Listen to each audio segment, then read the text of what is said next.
कौन सोच सकता था कि एक साधारण सा दूध का डिब्बा रे के हाथों में आते ही जेल तोड़ने का सबसे बड़ा हथियार बन जाएगा। लेकिन जैसे ही रे ने उस डिब्बे को फाड़ा, उसमें से एक पतली चमकदार प्लास्टिक की शीट बाहर निकली। मौका मिलते ही उसने उस शीट को जेल के गेट पर लगे पासवर्ड लॉक के ऊपर सावधानी से चिपका दिया।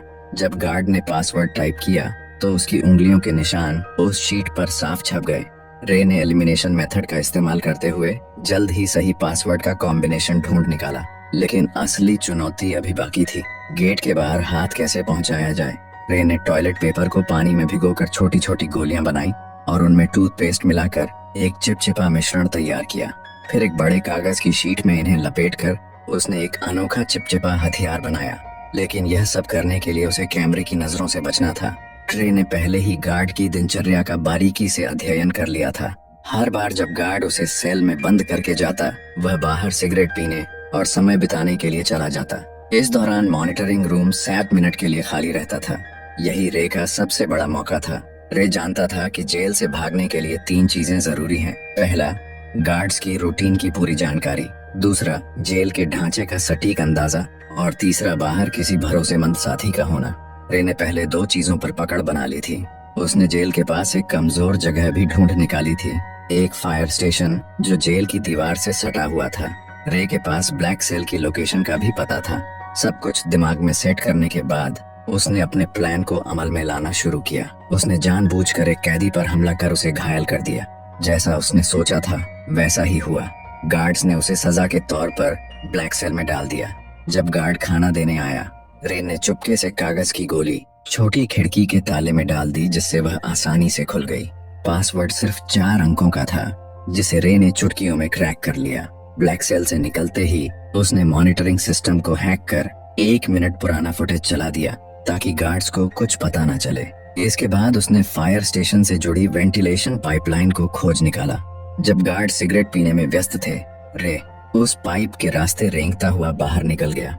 बाहर उसकी साथी पहले से ही तैयार थी। उसने एक छोटी कार में विस्फोट कर दिया, जिससे फायर अलार्म बज उठा। गार्ड्स ने सीसीटीवी फुटेज चेक की, लेकिन सब कुछ सामान्य दिखा। इस बीच रे फायर स्टेशन में दाखिल हो चुका था। उसने जल्दी से एक फायर फाइटर की वर्दी चुराई और फायर ट्रक के नीचे छुप गया।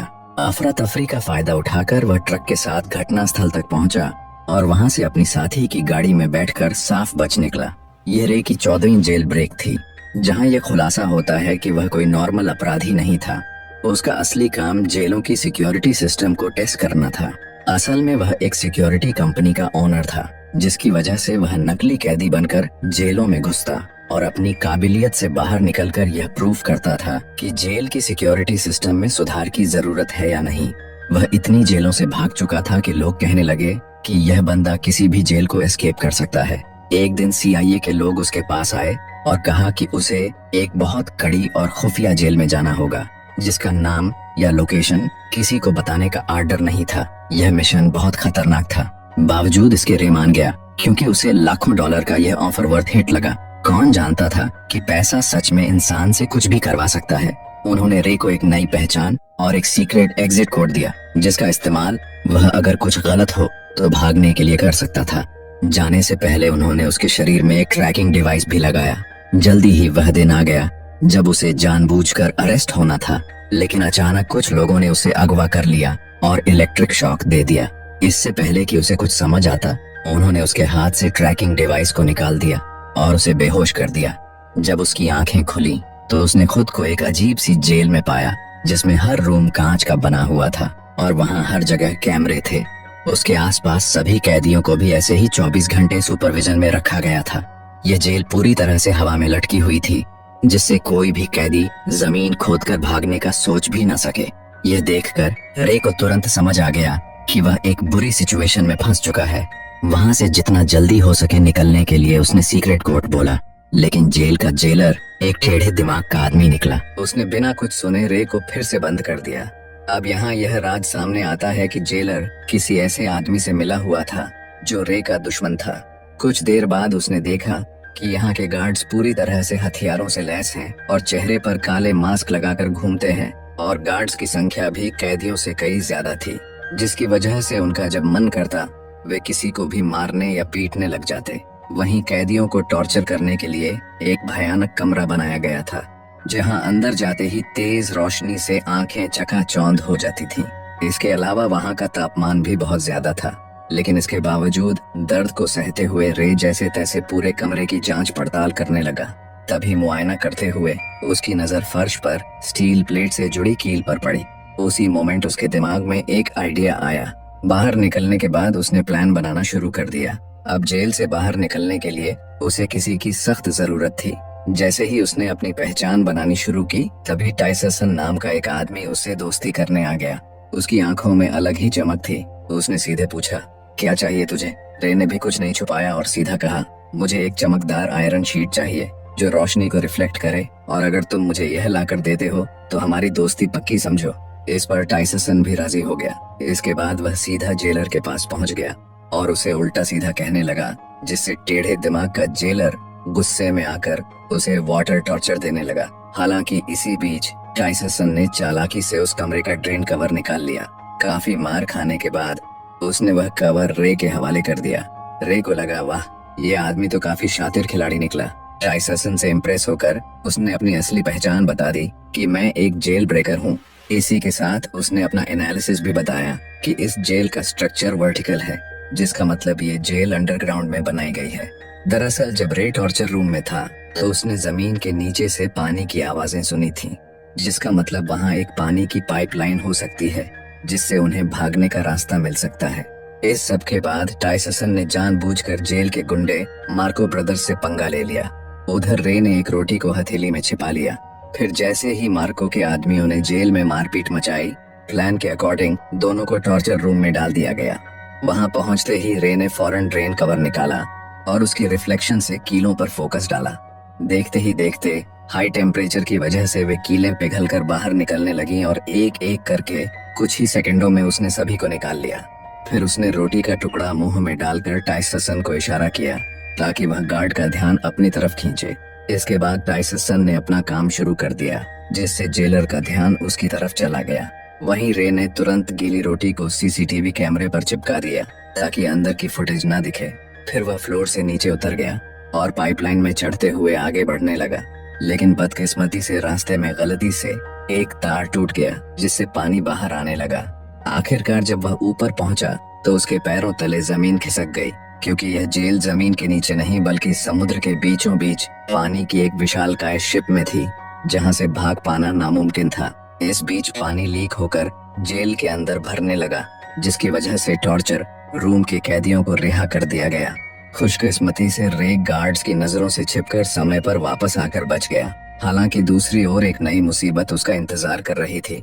दरअसल जेलर को फर्श पर छोड़ी गई कीलें मिल गई, जिससे वह समझ गया कि रे ने जेल तोड़ने की कोशिश की है।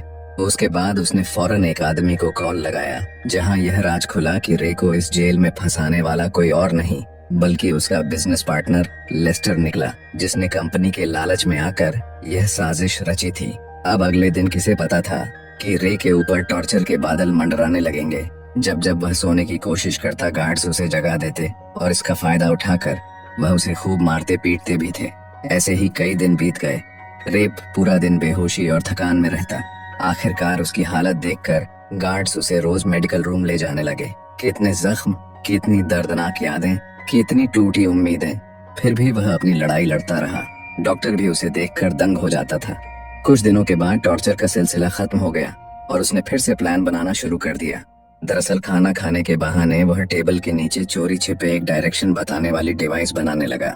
इसी दौरान उसने मार्को से मिलकर उसे अपनी टीम में शामिल कर लिया, जिसके बाद तीनों ने मिलकर एक ताबड़तोड़ प्लान बनाया। प्लान के हिसाब से मार्को भाई ने जेलर से झूठ बोला कि मेरे पास खुफिया जानकारी है जो मुझे डेक पर जाकर पहुंचानी है। यह सुनते ही जेलर ने उसे डेक पर जाने की परमिशन दे दी। अब वहां पहुंचते ही मार्को ने डायरेक्शन डिटेक्टर से मेजर करना शुरू कर दिया, मगर रे के लिए इतना काफी नहीं था। उसने नोटिस किया कि फ्लश करते वक्त पानी घड़ी की उल्टी दिशा में घूम रहा था। अब सारे डाटा को एनालिसिस करने के बाद उसने कंक्लूड किया कि वह अब भी नॉर्दर्न हेमिस्फीयर में है। फिर एक नए आए कैदी से पूछने पर पता चला कि अभी नवंबर का महीना चल रहा है। इसके बाद रे ने अपने बॉडी टेम्परेचर को ध्यान में रखकर अनुमान लगाया कि वहां का तापमान जरूर मोरक्को तट के आसपास का होगा। इतनी मशक्कत के बाद आखिरकार अंत में जाकर उन्होंने क्लियर लोकेशन का पता लगा ही लिया। हालांकि लोकेशन पता होने के बावजूद वे वहां से निकलते भी तो कैसे। तभी टाइसन ने कहा कि अगर हम किसी तरह से बाहर मौजूद मेरे आदमियों तक मैसेज भेज सकें तो हमें यहाँ से निकलने से किसी का बाप भी नहीं रोक सकता। उसकी बातें सुनकर रे को लगा कि इस जेल का डॉक्टर शायद उसकी मदद कर सकता है। उसके बाद उन्होंने एक प्लान बनाया जिसके अकॉर्डिंग टाइसन ने जानबूझकर रे पर हमला कर दिया जिससे वह डॉक्टर के पास जा सके।